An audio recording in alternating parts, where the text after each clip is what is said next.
Koregaon park जमीन गैरव्यवहार प्रकरणी दिग्विजय पाटील विरोधात पुरवणी आरोपपत्र झी24 तासच्या पाठपुराव्याला मोठं यश. शासकीय जमीन परस्पर खरेदीचा आरोप. मोदींच्या मंत्रिमंडळ विस्ताराचे वारे, काही नव्या चेहऱ्यांच्या समावेशाची शक्यता. महाराष्ट्रातून कुणाला संधी याची उत्सुकता.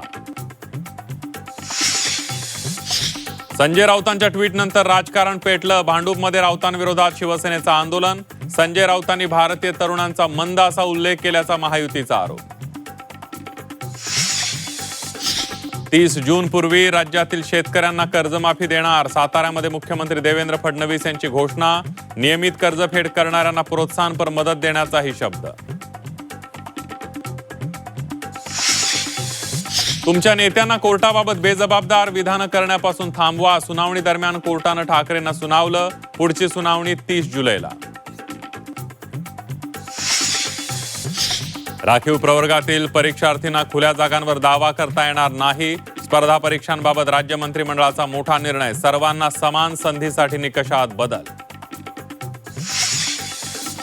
देशात पेट्रोल डिझेल दरवाढीचा भडका. पेट्रोल डिझेल 3 रुपयांनी महागलं. इंधन दरवाढीमुळे सामान्यांची होरपळ. नीट परीक्षेची नवी तारीख जाहीर. आता 21 जूनला होणार परीक्षा, तर पुढील वर्षी परीक्षा ऑनलाईन होणार.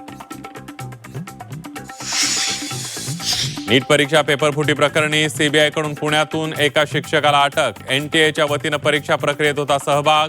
पीव्ही कुलकर्णी अटक केलेल्या शिक्षकाचं नाव. मुंबईत काजू आंबा उत्पादकांचं आंदोलन. वर्षावर जाण्याआधीच आंदोलक नेते राजू शेट्टी, जानकर, हर्षवर्धन सपकाळ यांची धरपकड.